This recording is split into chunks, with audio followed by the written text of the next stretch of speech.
అధికారం కోసం, అవకాశాల కోసం పూటకు పార్టీ మారే రాజకీయ నాయకులు ఉన్న ఈ రోజుల్లో టీడీపీ పార్టీని 2009లో అవకాశం కల్పించి ఎమ్మెల్యేగా 2014 వరకు టీడీపీ పార్టీలో ఉన్నటువంటి శ్రీ విజయ రమణారావు గారు ఆ పార్టీని వీడేటప్పుడు భావోద్వేగంతో స్టేజ్ పైన కన్నీళ్లు పెట్టుకున్నటువంటి దృశ్యాలు పెద్దపల్లి వాస్తవ్యాలను హృదయాలను కదిలించి వేసింది. నేటి పరిస్థితులు చూస్తున్నట్టుంటే ఎన్నో అవకాశాల కోసం, అధికారం కోసం పూటకు పార్టీ మారుతున్న రాజకీయ నాయకులు మనం గమనిస్తున్నాం. అట్లాంటి శ్రీ విజయ రమణారావు గారు పెద్దపల్లి మన శాసనసభ్యులు గారిని ఈరోజు మనము కలవడం జరిగింది. అన్న నమస్కారం అన్న. ఈరోజు మీరు నేటి పరిస్థితులు చూస్తున్నారు. డైలీ పాడి కౌశిక్ రెడ్డి, అరికప్పుడు గాంధీ గారి ఎపిసోడ్ మనం రోజు చూస్తున్నాము వార్తలలో. అయితే పాడి కౌశిక్ రెడ్డి గారి గతం చూసినట్టయితే కాంగ్రెస్ నుంచి వెళ్ళిపోయాడు. గతంలో సమైక్యవాదిగా ఉన్నాడు. ఉద్యమకాలమే రాళ్ళు విశేషమైన చరిత్ర ఉన్నది. ఓవైపు అరికప్పుడు గాంధీ గారు కూడా ఆంధ్ర వాస్తవ్యులు అని చెప్పేసి ఎన్నో రకాల ఆరోపణలు ఉన్నాయి. వాళ్ళిద్దరి ఎపిసోడ్ కనుక చూసినట్లయితే వారి యొక్క రాజకీయ భవిష్యత్తు కోసం మాత్రమే ఈరోజు మన సవాళ్ళు, ప్రతి సవాళ్ళతోటి టీవీ ఛానళ్ళు మారుమోగుతున్నాయి.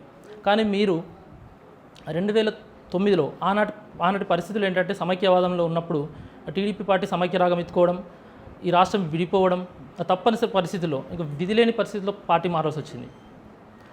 సో అప్పటి నుంచి ఇప్పటి వరకు కూడా మీరు కాంగ్రెస్లోని కొనసాగడానికి గల కారణాలు ఏంటి? మీకు బీఆర్ఎస్ నుంచి అవకాశాలు రాలేదా? ఇంకొక విషయం అన్న, అప్పుడు అధికారంలో బీఆర్ఎస్ పార్టీ ఉంది. అప్పుడు మీకు ఆ పార్టీ అవకాశం ఇచ్చిందని కూడా పబ్లిక్లో టాక్, మీకు టికెట్ ఇస్తారని చెప్పేసి. అయినా కూడా మీరు అది వీడి ఒక ప్రతిపక్ష పార్టీ అయినటువంటి కాంగ్రెస్ పార్టీలోకి రేవంత్ రెడ్డి గారి జాడలో వెళ్ళడానికి గల ముఖ్య కారణం ఏంటి?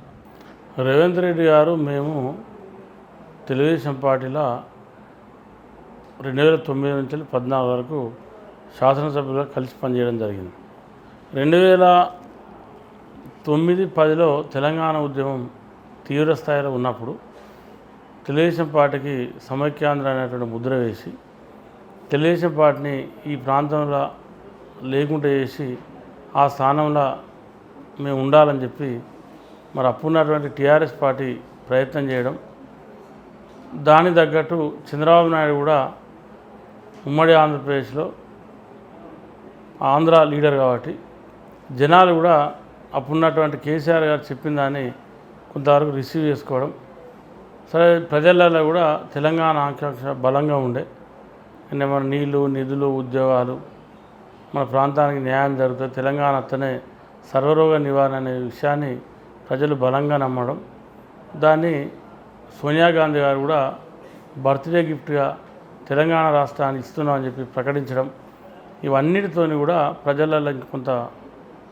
ఒక నమ్మకం, విశ్వాసం వచ్చింది తెలంగాణ రాష్ట్రం వస్తుందని చెప్పి. దాంతో ఏదైతే ఎట్లయితే జాప్యం జరిగిందో అప్పుడున్న రాజకీయ సమీకరణలతో దాన్ని కేసీఆర్ గారు అడ్వాంటేజ్ తీసుకొని కొంత రాజకీయ లబ్ధి పొందడం జరిగింది. తెలంగాణ ఇచ్చిన పార్టీ కాంగ్రెస్ పార్టీ అయినా మరి నిజంగా కూడా కాంగ్రెస్ పార్టీ కంటే ఎక్కువ టీఆర్ఎస్ పార్టీకి లాభం జరిగింది. ఓకే అన్న, ఇప్పుడు మొన్న జరిగిన శాసనసభ ఎన్నికల్లో దాదాపు 55,000 ఓట్ల మెజార్టీతో గెలిచారు. భారీ విజయం ఇచ్చారు ప్రజలు మీకు. ఈ విజయాన్ని ఏ విధంగా చూడొచ్చు? రేవంత్ రెడ్డి గారు విజయంగా చూడొచ్చా, విజయ రమణారావు గారిని విజయంగా చూడొచ్చా, లేదంటే కాంగ్రెస్ పార్టీకి వెళ్ళి నేను కాంటెస్ట్ చేసిన. సరే, రేవంత్ రెడ్డి గారు మా నాయకుడు. రేవంత్ రెడ్డి గారు పిసిసి అధ్యక్షుడు అయిన తర్వాత తెలంగాణ రాష్ట్రంలో కాంగ్రెస్ పార్టీ బలోపేతం అయిందనడానికి ఎవరికి ఎలాంటి సందేహం లేదు. ఎందుకంటే రేవంత్ రెడ్డి గారు దుగ్గుడుగా పనిచేయడం, రేవంత్ రెడ్డి గారు కేసీఆర్ని కానీ టీఆర్ఎస్ పార్టీని కానీ అప్పుడున్న ప్రభుత్వాన్ని కానీ అడుగడుగున ఎండగట్టడం, వాళ్ళ తప్పులను ఎక్కడికెక్కడ ఎత్తి చూపడం, దాంతో రేవంత్ రెడ్డి గారి ఒక నమ్మకం, విశ్వాసం ప్రజలలో వచ్చింది. సరే, అది ఒక కారణం. తర్వాత రేవంత్ రెడ్డి గారు ముఖ్యమంత్రి కావాలనేది కూడా ప్రజలలో బలంగా ఉంది. రెండవది 6 గ్యారంటీలు సోనియా గాంధీ గారిని తీసుకొచ్చి తుక్కగూడ బహిరంగ సభలో రేవంత్ రెడ్డి గారు 6 గ్యారంటీలు ఇస్తాం, కాంగ్రెస్ పార్టీ వస్తుంది అని చెప్పి సోనియా గాంధీ గారు వాగ్దానం చేయడం, తర్వాత ఒకసారి కాంగ్రెస్ పార్టీ తెలంగాణ ఇచ్చిన పార్టీ ఒకసారి అవకాశం ఇద్దామని చెప్పి ప్రజలు ఆలోచన చేయడం, ఇవన్నీ కలిసి ఈ రాష్ట్రంలో కాంగ్రెస్ పార్టీ గెలిచింది. దానికి రేవంత్ రెడ్డి గారి నాయకత్వం ఉంది.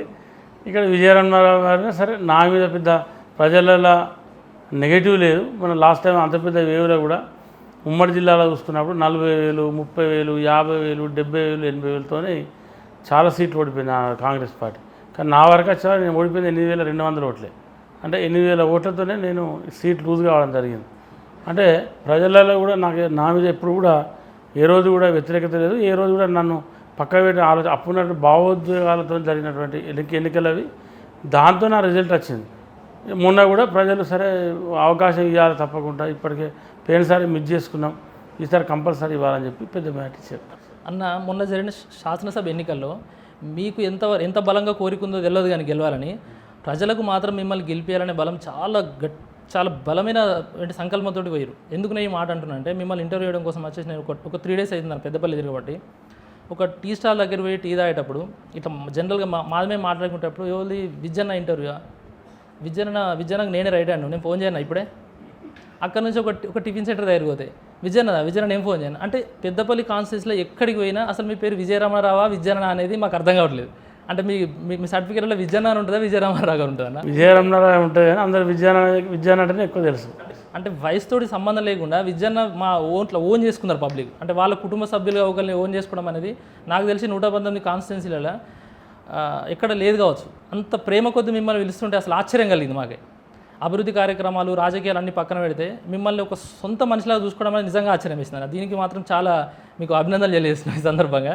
ఇంకో విషయం అన్న, పీసీసీ అధ్యక్షుని రేస్లో రేవంత్ రెడ్డి గారు ఉన్నప్పుడు, అప్పుడు ఉత్తమ్ కుమార్ రెడ్డి గారు, కోమటిరెడ్డి గారు చాలామంది ఉన్నారు. అప్పుడు మీరు యునానిమస్గా రేవంత్ రెడ్డి గారికి సపోర్ట్ చేశారు. భవిష్యత్తులో కాంగ్రెస్ పార్టీలో ముఖ్యమంత్రులు మారిన దాఖలాలు ఉన్నాయి, మనం చూస్తున్నాం. ఇంకొక 2 సంవత్సరాల తర్వాత ఒకవేళ తీసేసి కోమటిరెడ్డి వెంకటరెడ్డి గారు కానీ ఉత్తమ్ కుమార్ రెడ్డి కానీ ఒకవేళ అధిష్టానం నిర్ణయిస్తే రేవంత్ రెడ్డి గారు మన తిరుగుబావుట ఎగరేస్తే మీరు కాంగ్రెస్ పార్టీతో ఉంటారా, రేవంత్ రెడ్డి గారితో ఉంటారా? ప్రస్తుతం అటువంటి పరిస్థితే రాదు కాంగ్రెస్ పార్టీలో, అది అప్రస్తుతం. Congress party Revanth Reddy Congress party.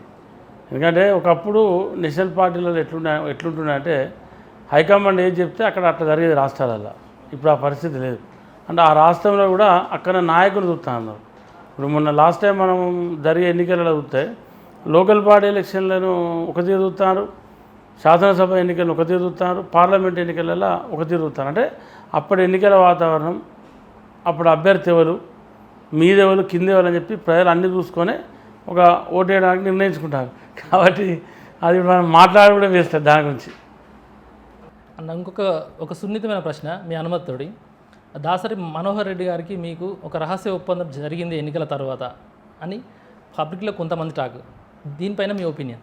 రహస్య ఒప్పందం అంటే నాకెందుకు తెలియదు. అంటే అన్న మీరు గత 10 సంవత్సరాలుగా బీఆర్ఎస్ పార్టీ 2014 నుంచి 23 మొన్నటి వరకు అధికారంలో ఉంది. మీరు అనేకమైన ఆరోపణలు చేశారు. ఓదెల మల్లన్న గుడి మీద కూడా మీరు ప్రమాణం చేశారు. పోయి అక్కడ సవాళ్ళు ప్రతి సవాళ్ళు చాలా ఉత్కంఠ నెలకొంది ఆ పరిస్థితులలో. అప్పటి నుంచి ఇప్పుడు ప్రభుత్వం ఏర్పడి 8 నెలలు అవుతుంది, మీరు ఎమ్మెల్యే కొనసాగుతున్నారు. మీరు ఇప్పటివరకు ఎట్లాంటి చర్యలు తీసుకోలేదు దేనికోసం? అంటే మీరు గమనించాలి ఒకటి, నేను శాసనసభ్యుని ఎన్నికైన తర్వాత డిసెంబర్లో ఎన్నికలు జరిగినాయి. మార్చి, ఏప్రిల్, మేలో మా దగ్గర ప్రతి సంవత్సరం చెర్లలో మట్టి తీసేది మా దగ్గర. దాన్ని మా మనోహర్ రెడ్డి గత శాసనసభ్యుడు మాజీ ఎమ్మెల్యే 50 లక్షలు, కోటి ఇట్లా తీసుకొని చెర్ల మట్టి అమ్ముకునేది. ఆయన నా నచ్చిన వాళ్ళకి 2కో 3కో ఇచ్చేది, 4కో ఇచ్చి 4-5 చెర్లు ఇచ్చి 4-5 చెర్లలో డబ్బులు తీసుకునేది. దాన్ని మీరు అన్నట్టు నేను మస్తు ఆరోపణ చేసిన. దాన్ని ఈసారి బంద్ చేసినాం. మా దగ్గర మట్టి ఇయనియాలి. ఎందుకు ఇయనియాలి అంటే మా దగ్గర ఇటుక బట్టీలు ఎక్కువ ఉంటాయి. నేను వాళ్ళకి ఒకటే చెప్పిన, నేను నెక్స్ట్ ఇయర్ చూద్దాం అంటే, ఇప్పుడైతే ఈసారి మనం బంద్ చేయడం సిస్టమ్ చేంజ్ చేయాలి. తిన్నాను కారణం ఏంటంటే రాత్రి పగలు నడిచేది. యాక్చువల్లీ ఏంటంటే మైనింగ్ సిస్టమ్ ప్రకారంగా మార్నింగ్ 6 to ఈవినింగ్ 6 నడవాలి. అంటే రాత్రి నడవడానికి అవకాశం లేదు, గవర్నమెంట్ పర్మిషన్ ఇచ్చింది. అంటే దానిలో అందరు భాగస్వాములై అదో పెద్ద దందా లెక్క నడిపారు. మళ్ళీ రాబోయే రోజుల్లో కూడా మట్టి తీసుకోవడం కోసం ఏదో మా దగ్గర ఇటుక బట్టల యజమాన్యం, అది కూడా వ్యాపారం కాబట్టి వాళ్ళని బతకడం కోసం ఇస్తాం, కానీ కరెక్షన్ జరగదు. ఎట్లా ఇస్తామంటే మార్నింగ్ 6 to ఈవినింగ్ 6 దాకా బిల్ టు బిల్, అంటే వేబిల్ బిల్, ఏదైతే మట్టికి వేబిల్ బిల్కి ఇంత కట్టాలి కిలోమీటర్ల లెక్క ఉంటుంది. ఆ లెక్క ప్రకారంగా ప్రతి చెరువు దగ్గర ఒక ఆఫీసర్ని పెట్టి ప్రతి లారీకి bill to bill, time to time ఇచ్చి అట్లా దాన్ని చేస్తాం. తర్వాత మీరు ఇంతకుముందు అన్నారు ఆరోపణ చేసిన ఆరోపణల మీద చర్యలు ఎప్పుడు తీసుకోబోతున్నాం? మట్టి అమ్ముకున్నాడు ఆయన. అది సరే, అక్కడ అప్పుడున్నటువంటి వ్యాపారులు అప్పుడున్న వాళ్ళ అవసరం కోసం అప్పుడు వాళ్ళకి మట్టి కావాలి. గతంలో నేను ఎమ్మెల్యే ఉన్నప్పుడు కానీ నాకన్నా ముందు ముకుందరెడ్డి గారు ఎమ్మెల్యే ఉండే, ఏ రోజు కూడా మా దగ్గర చెర్ల మట్టి అమ్ముకునేటువంటి విధానం లేదు. గతంలో రైతులకు కానీ ప్రజలకు కానీ ఆ ఊరు ప్రజలకు కానీ రైతులకు కానీ తర్వాత లీడర్లకు కానీ మా అందరికి ఏం కాన్సెప్ట్ ఉంటుందంటే, చెర్ల మట్టి తీస్తే చెరువు లోతు అవుతుంది, భూగర్భ జలాలు పెరుగుతాయి. దాంతో నీకు గవర్నమెంట్ కూడా లాభం జరుగుతుంది. గవర్నమెంటే డబ్బులు ఇచ్చేవారు, నీరు ఓ ప్రభుత్వం నీరు మీరని, ఇంకో ప్రభుత్వం ఇంకో తీరు రకరకాల పేర్లు పెట్టి, మనం మొన్న పేద ప్రభుత్వం మిషన్ కాకతీయ అని చెప్పి ఇట్లా చెర్లల్లో పూటకెళ్ళి తీసిన దాఖలాలి డబ్బులు ఖర్చు పెట్టి. ఇవాళ మనకు వాళ్ళు ఉల్టా డబ్బులు కట్టి క్యూబిక్ మీటర్ మనం తీసి బయట వస్తుంది కాదు, వాళ్ళే క్యూబిక్ మీటర్కి ఇంత అని చెప్పి కట్టి ఇవాళ 4 ఫీట్ల 3 ఫీట్ల లేకపోతే 5 ఫీట్ల అక్కడ చెరువు కెపాసిటీ బట్టి అందులో పూటికి ఎంత ఉంది చూసుకొని ఇవాళ మనకు మట్టి తీసుకుపోయే పరిస్థితి ఉంది. అంటే మట్టిని అమ్ముకోవద్దు అనేది నా ఆలోచన. వీలైన కాడికల్లా చెరువు మీరు ఇంకోటి కూడా అన్నారు, మల్లన్న దేవుని దగ్గర ప్రమాణ స్వీకరణ అంటే అప్పుడున్న ఎమ్మెల్యే ఇసుక అమ్మిండు. ఆయన కాలేజీలో వచ్చి కూడా ఇసుక అమ్మిన దాఖలాలు. ఇవాళ నేను ఎమ్మెల్యే తెల్లారే సైంటెక్స్ బంద్ పెట్టాం, నియోజకవర్గంలో ఇసుకను ఫ్రీ చేసినాం, లారీలు బంద్ పెట్టించినాం, 17 క్వారీలు ఇస్తే ఏది కూడా క్వారీ నడవద్దని చెప్పి రైతులను భూములు ఇవ్వకుండా చేసి ఎక్కడెక్కడ ఆపించాం. అంటే అవినీతి అనేది 100% ఆపే ప్రయత్నం చేసినాం, ఆపినాం. అప్పుడు రైతుల దగ్గర వడ్ల కటింగ్ పెట్టి ఒక రైతు దగ్గర 5 కిలోలు 10 కిలోలు 15 కిలోలు కింటాలు వడ్ల కట్ చేసి ఒక 3.5 ఎకరాల పంట పొలం పండించుకుంటే మా ప్రాంతంలో 100 క్వింటాల వడ్డ పండుతాయి. వడ్ల 100 క్వింటాలు పండితే ఆవరేజ్లో 12 కిలోలు పెట్టుకున్నా 10 కిలోలు పెట్టుకున్నా 20 నుంచి వెళ్ళి 24 కిలోలు ఒక రైతు దగ్గర కట్ చేశారు. ఇవాళ నేను వచ్చిన కాంచెల్లి ఆ కటింగ్ కూడా బంద్. ఏ రైతు కూడా లాస్. నేను ఎందుకు మీరు ఇవన్నీ కూడా అప్పుడు జరిగినాయి అంటే అప్పుడున్నటువంటి ఎమ్మెల్యే గారికి ఇప్పుడు నేను చెప్పిన వాటికి అన్నిటికి సంబంధం ఉంది. ఇవాళ కూడా నాకు ఆలోచన అంటే ఇవాళ కూడా జరుగుతాయి అవన్నీ, కానీ నాకు అటువంటి ఆలోచన లేదు. ప్రజలకు లాభం జరగాలి. అదే మీ ఆయన జరుగుతుందని నేను అనట్లే అన్న. మీరు ఏమన్నారంటే రాష్ట్రీయ ఒప్పందం అంటే నాకు అర్థం కాలే. ఎప్పుడు కూడా నా ఆలోచన విధానం ఒకటే, మన అంతిమంగా మనం వేళ ప్రజాప్రతినిధిగా ఎన్నికైంది, కక్ష సాధింపు ధోరణి అనేది ఉండొద్దు అనేది నా ఆలోచన. అర్థమైందా? కక్ష సాధింపు ధోరణి అనేది అటువంటి పదం ఎక్కడ కూడా ఉండద్దు. అంటే రాజకీయాలలో అది కరెక్ట్ కాదు. అక్కడ ఏదో జగన్ చూసి ఆంధ్రలో, లేకపోతే అంతకుముందు కేసీఆర్ కదా కేసులు పెట్టి మా రేవంత్ రెడ్డి గారు జైల్లో పెట్టించినట్టు ఇటువంటి అనేది నాకు రాజకీయాలలో అటువంటివి ఉండదు. ప్రజలకు ఏం చేస్తే మనకు లాభం జరుగుతుంది, రైతులకు మనం ఏ యాంగిల్లో పోతే లాభం జరుగుతుంది, రైతులకు ఎట్లా లాభం చేయగలుగుతాం, ప్రజలకు ఎట్లా లాభం జరుగుతుంది అనేటువంటి ఆలోచనతోనే మనం ముందుకు పోవాలి తప్ప మనం ఏదో వాటి జైల్లో పెట్టించి లేనిపోని కేసులు పెట్టించి ఏమో చెప్తే దాంతో ఏదో జరుగుద్ది, దాంతో ప్రజలకు ఉపయోగపడుతుందని మీరు అనుకుంటే బరాబర్ చేద్దాం. ప్రజలు అంతకుముందున్న అవినీతి పనులను జైల్లో పెట్టాలని ఆలోచన చేస్తే అట్లా చేద్దాం. రాష్ట్ర వ్యాప్తంగా అన్ని మున్సిపాలిటీలలో అవిశ్వాస తీర్మానాలు కొనసాగుతున్నాయి. మన పెద్దపల్లిలో కూడా కౌన్సిలర్లు అందరూ కాంగ్రెస్లోకి వచ్చారు. ఇప్పటికీ మున్సిపల్ చైర్మన్గా దాసరి మనోహర్ రెడ్డి గారి కూడా కొనసాగడానికి గల కారణం దాని మూలంగానే మనం అడగడం జరిగింది. ఎందుకు మీకు బలం ఉన్నది, అవిశ్వాస తీర్మానం ప్రవేశపెట్టే బలం మీకు పుష్కలంగా ఉంది, అయినప్పటికీ మీరు ఎందుకు ప్రయత్నం చేస్తలేరు? ఇక్కడ అవిశ్వాస తీర్మానం పెట్టడానికి 36 మంది కౌన్సిలర్ల ఈరోజు కూడా 14-15 మంది కంటే ఎక్కువ లేరు కాంగ్రెస్ పార్టీ. ఎందుకంటే నాతో గత 20 సంవత్సరాలు 25 ఏళ్ళకెళ్ళి రాజకీయాలలో నాతో ఉన్నోళ్ళు ఉన్నారు. చాలా ఎన్నికలలో నా లెక్కనే 1-2 ఎన్నికలలో కొట్లాడున్నారు.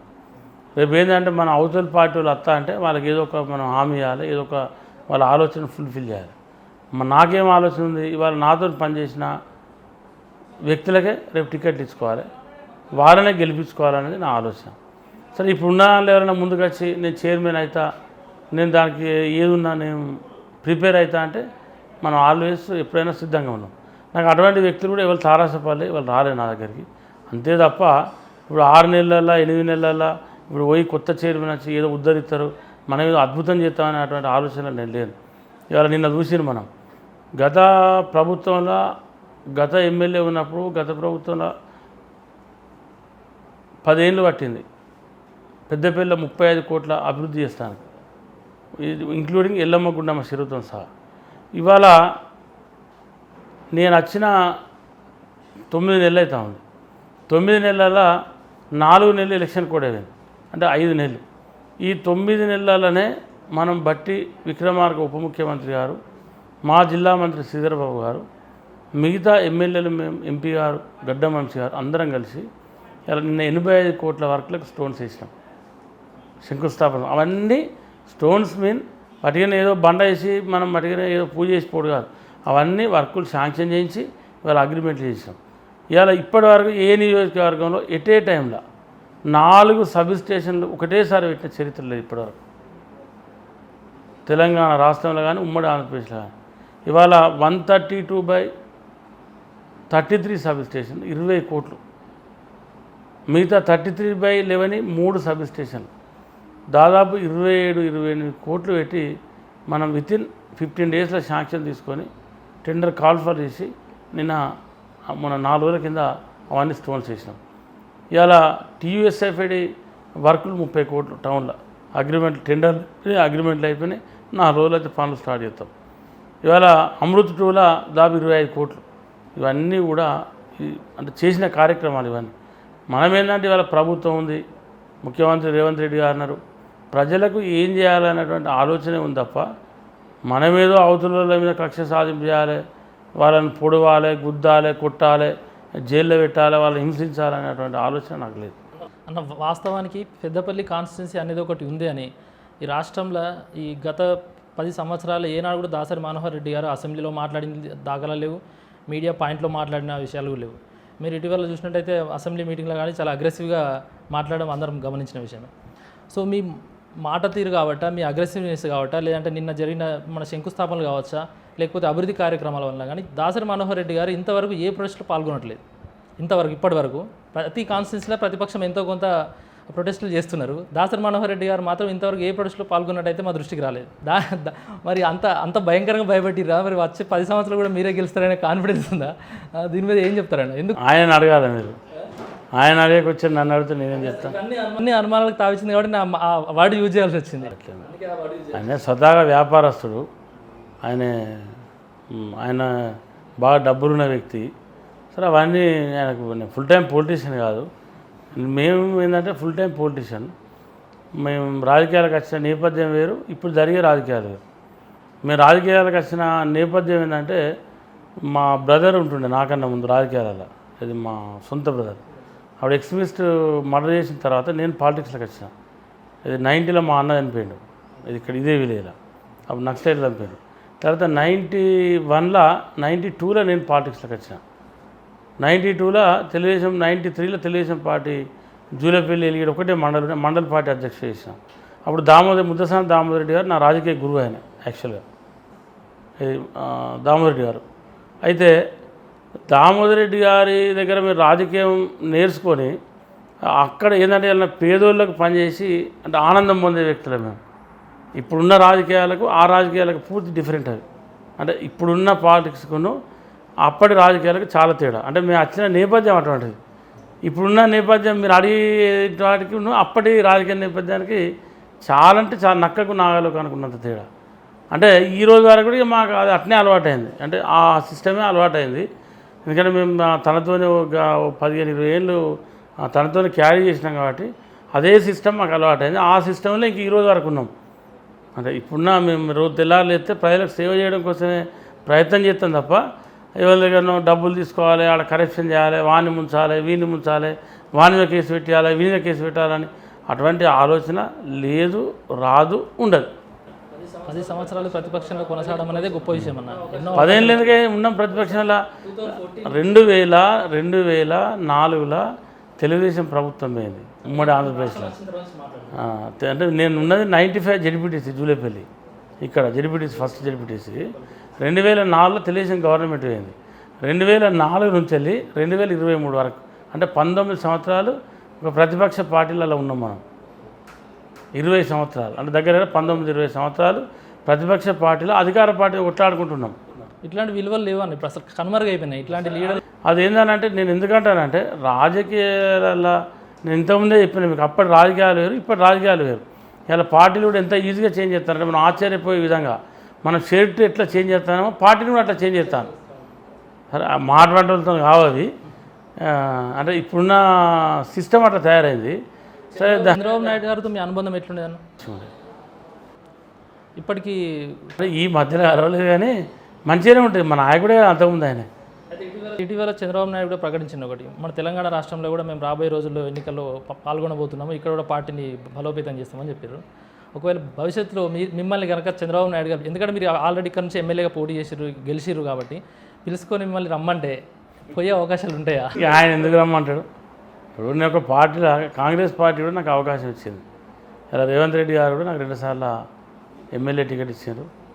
ఇవాళ సరే లాస్ట్ టైం నేను మార్జిన్ ఓటుతో ఓడిపోయినా, ఇవాళ ఎమ్మెల్యే గెలిచిన.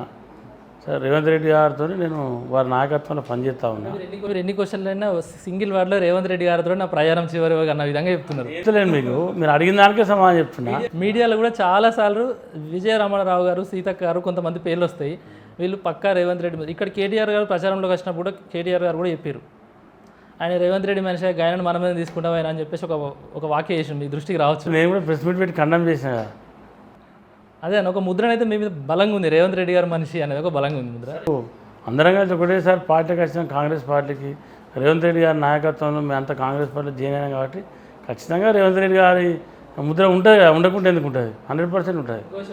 మన పెద్దపల్లి విషయానికి వస్తే, మన తెలంగాణ గవర్నమెంట్ ఆల్రెడీ మోనోకార్పస్ అనే చెట్లను బ్యాన్ చేసింది మొత్తం రాష్ట్ర వ్యాప్తంగా. మన పెద్దపల్లి పట్టణంలో ఇప్పటికీ అట్లేరు. కరిమేళ కూడా ఉన్నాయిగా, అంతటా రాష్ట్రం అంతటా కూడా చెట్లు ఉన్నాయి. అంటే ఇప్పటి వరకు ప్రభుత్వం నుండి కానీ లేకుంటే ఒక సైంటిఫిక్గా అంటే ఒక ప్రచారం ఉంది తప్ప కానీ దీంతో వ్యాధి వచ్చింది పలానా వ్యక్తికి వచ్చింది అనేది ఐడెంటిఫికేషన్ అయితే లేదు ఎక్కడ. అఫీషియల్గా బ్యాన్ చేసింది కదా, అట్లేం లేదు, నాకే తెలియదు. మరి నాకే తెలియదు. ఓకే అన్న, ఇంకొక విషయం అన్న, పెద్దపల్లి డిస్టిక్లో ఒక స్విగ్గీ కానీ ఒక జొమాటో కానీ ఇట్లాంటి చిన్న చిన్న సంస్థలు కూడా లేకుండా అయిపోయింది. రామగుండం మంచిగా అభివృద్ధి చెందింది. అక్కడ కొన్ని మన ఫెసిలిటీస్ ఒక డిస్టిక్ ఉండాల్సినటువంటి కొన్ని చిన్న చిన్న ఫెసిలిటీస్ ఉన్నాయి. ఇక్కడ ఒక పార్క్ లేదు. అదేవిధంగా జూనియర్ కాలేజ్ కానీ డిగ్రీ కాలేజ్ అది శిథిలావస్థలో ఉంది. ఇట్లాంటి వాటి మీద మీరు ఎన్ని రోజుల ప్రణాళికతో ముందుకు పోబోతున్నారు? ఎప్పటిలోగా వీటిని ఇచ్చిన? ఇప్పుడు జనరల్గా ఇది ఏం జరిగిందంటే లాస్ట్ 10 ఏళ్ళల్లో, లాస్ట్ 10 ఇయర్స్లలో బీఆర్ఎస్ ప్రభుత్వంలో ఒక ప్రజలకు సేవ చేయాలనో లేకుంటే ఏదైనా ఇక్కడ కొత్త విద్యాసంస్థలు సృష్టించి విద్యార్థులను పెంచి విద్యార్థులకు మంచి భవిష్యత్తు కలిపారనే ఆలోచన ఉన్న ఎమ్మెల్యే అతను ఈ ప్రాబ్లం జరగపో. ఆయన ఏం చేసిండంటే విద్యా వ్యవస్థ నాశనం చేసిండు. కారణం ఏంది? ఆయన ఒక విద్యా వ్యాపారి. ఆయన విద్యా వ్యాపారి కాబట్టి ఆయనకు స్కూల్ ఉండడం కానీ స్కూల్ నడవడం కానీ ఆయనకి ఇష్టం ఉండదు. ఓన్లీ అతనికి సంబంధించిన విద్యా సంస్థలే ఉన్నాయి ఇక్కడ. ఆయన ఏం చేసిండంటే వీటిని ధ్వంసం చేసిండు. ఇక్కడ మీకు ఉదాహరణ ఒక 2 చెప్తా. మా పెద్దపల్లి జూనియర్ కాలేజ్ గ్రౌండ్ ఉంటుంది, అలా బాలురు ఉంటారు, బాలికల కళాశాల ఉంటుంది. బాలికల కళాశాలకు సంబంధించి నీకు అక్కడ పాత బిల్డింగ్ ఒకటి శిథిలావస్థ ఉన్నది. దాన్ని తీసేయాలని చెప్పి వాళ్ళు ఇది లెటర్ కూడా ఇచ్చారు, ఇది పనికిరాదు, దీన్ని డిస్మిటల్ చేయాలని చెప్పి. తర్వాత వాళ్ళకన్నా ప్రిన్సిపాల్ గారు వాళ్ళు కూడా ఎన్నోసార్లు నేను అడిగాను, స్కూల్ కావాలి సార్ మాకు పిల్లలు బయట కూర్చుంటారని చెప్పి. ఆయన 10 ఏళ్ళలో పట్టించుకోలేదు. మొన్న వచ్చినాక ఎంబడే 2 కోట్లు శాంక్షన్ ఇచ్చేదానికి శాంక్షన్ ఇచ్చినాం, టెండర్ అయిపోయింది. ఇప్పుడు ఈ మధ్యలో దాన్ని డిస్మిటల్ చేసి ఆడ కొత్త స్కూల్ బిల్డింగ్ స్టార్ట్ చేస్తాం 2 కోట్లతో. అది అయితే ఏంటంటే మీకు పిల్లలు పెరుగుతారు. పెద్దపల్లిలో కూడా చాలామంది పేద పిల్లలు ఉంటారు. హిందూస్ కానీ ముస్లిం మైనారిటీ క్రిస్టియన్స్ కానీ చాలామంది, అంటే చాలామంది బాగా పేదలు ఉన్నారు. అంటే ప్రైవేట్ స్కూళ్ళల్లో చదువుకోలేనటువంటి పరిస్థితిలో ఉన్నటువంటి పిల్లలు మీకు 100 మంది ఉంటారు. కాకపోతే ఏంది అక్కడ టాయిలెట్స్ సరిగ్గా ఇవన్నీ లేకుంటే టాయిలెట్స్ కూడా కొంతవరకు చేసినాం ఇప్పుడు, కానీ అవన్నీ డిస్మెటల్ చేసి కొత్త న్యూ కన్స్ట్రక్షన్ చేయబోతాం. అంటే రాబోయే అటువంటి నెక్స్ట్ జూన్ అకాడమిక్ ఇయర్ వరకు నీకు పెద్దపల్లి గర్ల్స్ కాలేజ్లో కొత్త రూమ్స్ వస్తాయి, కొత్త టాయిలెట్స్ వస్తాయి, కొత్త ఇన్ఫ్రాస్ట్రక్చర్ వస్తుంది. తర్వాత ఇక్కడ ఇంకా మీకు వండర్, ఇక్కడ ఒకటి గురుకుల డిగ్రీ కళాశాల శాంక్షన్ సుల్తాన్బాద్లో ఎప్పుడు 2022 అక్టోబర్లో 2 సంవత్సరాలు దాటిపోయింది. అత్తే మా ప్రభుత్వం దాన్ని స్టార్ట్ చేయకుండా దాన్ని నొక్కి పెట్టిన కాయమైన బయటకు రాకుండా. ఇతని విద్యా సంస్థలకు నష్టం కలుగుతుందని నొక్కి పెట్టింది. మొన్న వచ్చినాక మొన్న స్టార్ట్ చేసాం. మొన్న ప్రభుత్వం శాంక్షన్ చేసినప్పటికీ ఇతను కావాలని నొక్కి పెట్టి 2022 అక్టోబర్లో స్టార్ట్ అయింది. దాన్ని ఈయన నడవకుండా చేసి దాన్ని ఆపించాం. మొన్న స్టార్ట్ చేసాం. మొన్న స్టార్ట్ చేస్తే ఎంతమంది పిల్లలు వచ్చిన 125, 130 మంది ఇప్పుడు డిగ్రీ కాలేజ్ పిల్లలు వచ్చింది. గురుకుల కాలేజ్ అంటే భోజన వసతులు, తర్వాత అకామిడేషను, టీచింగ్ అంతా గవర్నమెంట్ చూసుకుంటుంది.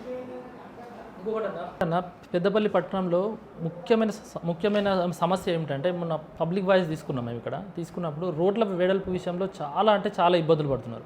ఇక్కడ మనం గమనించినట్లయితే కమాన్ దగ్గర అది పురాతనమైన కమాను, పెద్దపల్లికి అది చిహ్నంగా ఉండొచ్చు మేబీ, కానీ దాంట్లో నుంచే ఒక 2 కార్లు కూడా అటు ఇటు పోనీకి ఇబ్బంది అవుతుంది. అటు సైడ్ కూడా 2 బండ్లు పోనీకి చిన్న కమాన్ లాగా ఉన్నాయి. సో అది తొలగించి ఒక నూతన కమాన్ నిర్మించి ఆ రోడ్డును వెడల్పు చేసేమన్న ఆలోచన మీ దగ్గర? ఇప్పుడు ఉన్న రోడ్లను అయితే మనం కొంతవరకు చేయగలుగుతాం, అంటే కమాన్ వల్ల చాలా ఇబ్బందులు పడుతుంది చేయగలుగుతాం.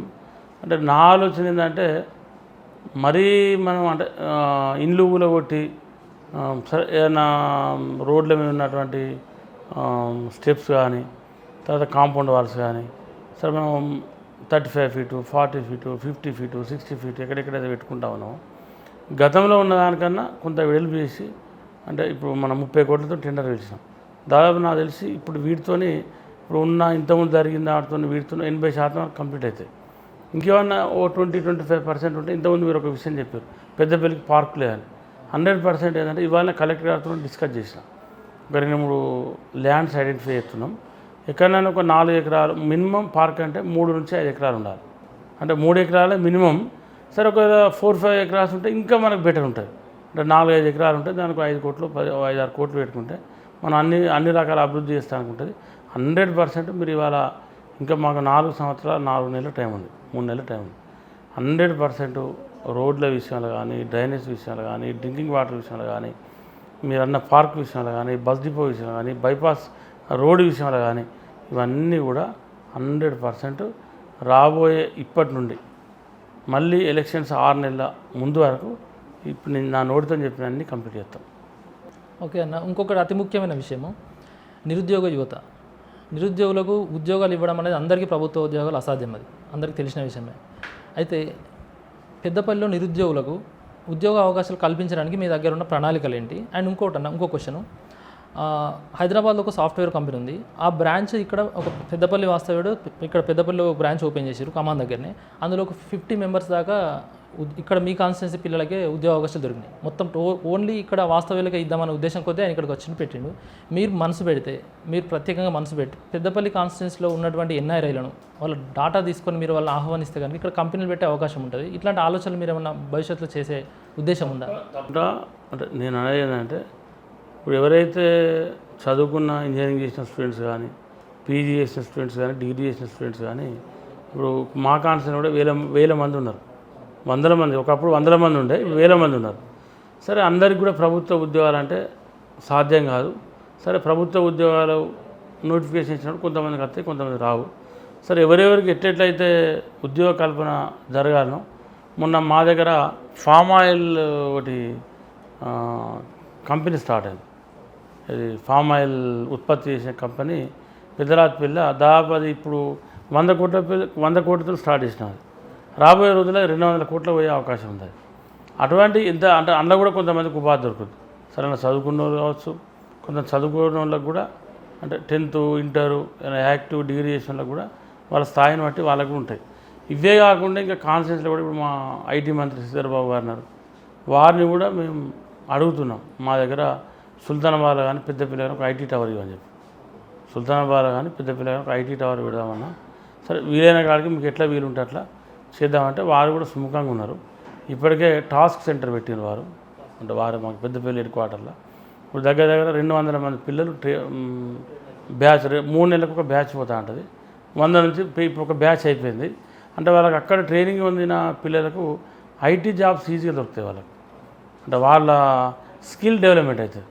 అంటే ఏదైతే వాళ్ళకు జాబ్ కావాల్సినటువంటి స్కిల్ డెవలప్మెంట్ ఉంటుందో మనం ఫ్రీ కోచింగ్ ఐటీ కంపెనీ ద్వారా వాళ్ళకు ఇవ్వడం జరుగుతూ ఉంది. అది ఫస్ట్ సెంటర్ శ్రీధర్ బాబు గారు మంత్రి పెద్దపల్లి పెట్టడం జరిగింది. మన శంషాబాద్ కంటే పురాతనమైన ఎయిర్పోర్ట్ మన బసంతాలో ఉంది 1980sలో. అట్లాంటి వాటిని మళ్ళీ పునరుద్ధరించి వాటిని అందుబాటులోకి తీసుకొచ్చే అవకాశాలు ఏమైనా, వాటి వల్ల ఏమైందంటే సాఫ్ట్వేర్ కంపెనీలు కానీ ఇంకా రకరకాల ఇండస్ట్రీలు కానీ వచ్చే అవకాశాలు మెరుగైతాయి కదా, అట్లాంటి ఆలోచనలు ఏమైనా ఉన్నాయా? రాహుల్ గాంధీ గారు ప్రధానమంత్రి అయినాక ఆలోచన చేస్తాం. ఎందుకంటే ఇప్పుడు నరేంద్ర మోడీ గారు వచ్చిన తర్వాత ఈ డివిజను తర్వాత ఆయన ఆ పార్టీ ఈయన ఈ పార్టీ అనే అటువంటి విషయం దేశంలో ఎక్కువ అయిపోయింది. ఇక్కడ ఉన్నది కాంగ్రెస్ పార్టీ, కాంగ్రెస్ గవర్నమెంట్ కాబట్టి నరేంద్ర మోడీ అనే వ్యక్తి ఇక్కడ ఏం చేయడు. మనం చేసినా ఆయన సహకరించాడు. సెప్టెంబర్ 17 ఈరోజు ప్రజాపాలన దినోత్సవంగా ప్రకటించింది కాంగ్రెస్ ప్రభుత్వం. కానీ మన పక్కనే ఉన్న కాంగ్రెస్ ప్రభుత్వం కర్ణాటకలో మన విమోచన దినోత్సవం అధికారికంగా నిర్వహిస్తుంది చాలా రోజుల నుంచి. ఇక్కడ ఎందుకు విమోచన దినోత్సవానికి తేడా ఏమిటి? అసలు ఎందుకు ఆ విధంగా మీరు అంటే చేయలేకపోతున్నారు? పేరు చేంజ్ అయింది ఏమన్నా. రోజు జాతీయ జెండా ఎగరేసినాం. ఇప్పుడు కలెక్టరేట్లో అధికార ఎంఆర్ఓ ఆఫీసులలో ఎక్కడ అధికార కార్యాలయం అంటే అక్కడ జెండా ఎగరేసినాం. అంతకుముందు అది కూడా లేదు కదా. అంటే అంతకుముందు గత మొత్తానికే లేదు కదా. సరే మేము పేరు మాకు నచ్చిన పేరు దానికి పెట్టాం కావచ్చు, అంతే తప్ప కాన్సెప్ట్ అదే కదా. ఓకే అన్న, థ్యాంక్ యూ అన్న, థ్యాంక్ యూ వెరీ మచ్ అన్న.